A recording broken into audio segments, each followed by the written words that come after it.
Como fica a situação do grupo do Inter na Copa Libertadores da América depois da vitória do Nacional do Uruguai em Salvador contra o Bahia? Embolou tudo, o grupo ficou muito parelho. Pode ter surpresa na escalação colorada para o jogo desta noite em Medellín contra o Atlético Nacional. Esse é o canal do Gabardo, com muita informação e análise. Eu estou chegando aqui no canal do Gabardo em nome de KTO. KTO.bet.br, site proibido para menores de 18 anos. Jogue com responsabilidade. E arroz, prato fino. Bom, o grupo F da Copa Libertadores da América vai ter os seus últimos jogos com um equilíbrio impressionante na tabela de classificação, porque ficou tudo embolado depois da vitória da noite de quarta-feira em Salvador do Nacional do Uruguai, que ganhou do Bahia de virada pelo placar de 3-1. 3 para o Nacional do Uruguai, 1 para o Bahia em Salvador. O Nacional tinha largado muito mal, né? Tinha perdido as duas primeiras partidas, e aí veio para o Beira-Rio, fez aquele jogo contra o Inter, onde abriu a vantagem, depois levou o empate, poderia ter vencido a partida, né? Não conseguiu segurar no segundo tempo, e foi para Salvador e ganhou no Bahia. Então o Nacional do Uruguai está vivo neste momento no grupo F da Copa Libertadores da América. Vai entrar na tela aí a classificação do grupo. Bahia 7 pontos em 4 jogos. Inter 5 pontos em 3 jogos. Nacional do Uruguai 4 pontos em 4 jogos. E o Atlético Nacional 3 pontos em 3 partidas disputadas até agora. Bom, o Inter ainda está na zona de classificação, é o segundo colocado, mas o jogo desta noite em Medellín é importante porque poderá mexer e muito com a situação do Inter na tabela de classificação. O Inter pode ser líder do grupo, dependendo do resultado de hoje à noite. Ou também pode ficar fora da zona de classificação. Então, muita coisa pode acontecer. Vai depender do Inter, do seu desempenho e do seu resultado. Vamos lá. Se o Inter ganhar a partida do Atlético Nacional, será líder do grupo.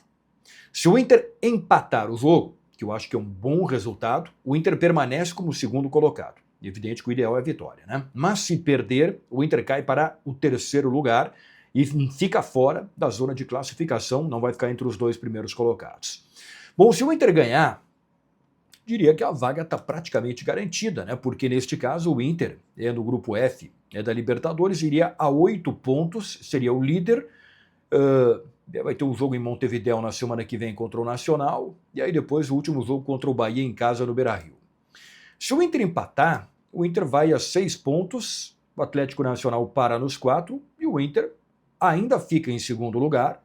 E se empatar, né, também em Montevidéu contra o Nacional, um bom resultado para depois decidir a classificação em casa, do Beira-Rio contra o Bahia na última rodada. O problema é se perder, né, porque aí o Atlético Nacional vai a 6 pontos, ultrapassa o Inter, e aí, obrigatoriamente, o Inter tem que ganhar os 2 últimos jogos, contra o Nacional em Montevidéu e contra o Bahia no Beira-Rio. Então, o empate hoje fica bem, fica legal, o Inter permanece em segundo lugar, e se ganhar, aí um resultado maravilhoso, porque a vaga estará encaminhadíssima para a fase de oitavas de final da Libertadores.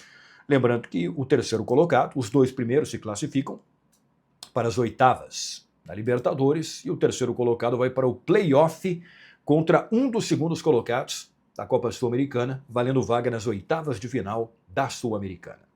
O time do Inter pode ter surpresa hoje. Lá de Medellín, o meu colega Rodrigo Oliveira tem informado que o Gustavo Prado, que está crescendo muito no conceito da comissão técnica pelo desempenho dele, né? Ele tem entrado bem nas partidas contra o Maracanã, entrou, marcou gol. O Gabriel Carvalho perdeu espaço, não foi relacionado para a viagem. O Ener Valencia ainda deverá ser confirmado como titular, até porque não tem uma outra opção, né?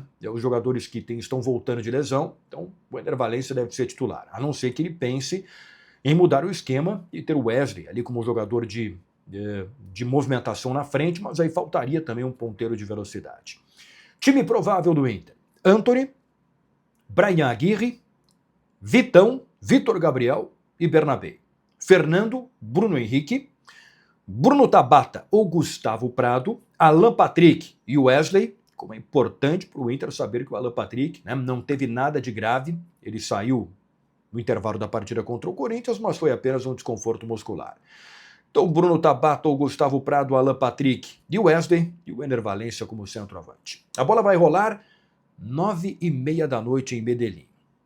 O Atlético Nacional mostrou que tem alguma qualidade, apesar de ter perdido no Beira-Rio, não foi um jogo fácil, o primeiro tempo foi bem complicado.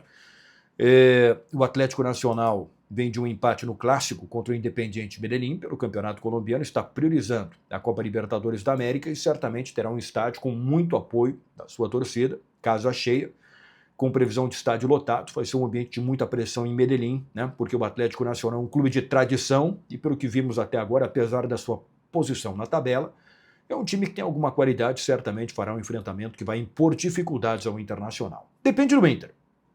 Para sair de Medellín com um bom resultado e aí não depender de ninguém, apenas de si, para conseguir a vaga para as oitavas de final da Libertadores. E aí volta e tem jogo no Rio de Janeiro no final de semana contra o Botafogo pelo Campeonato Brasileiro. Valeu, pessoal. O vídeo em nome de KTO e Arroz Prato Fino. Vamos acompanhar quinta-feira de Copa Libertadores da América e qualquer novidade eu volto aqui no canal do Gabardo. Um abraço, muito obrigado.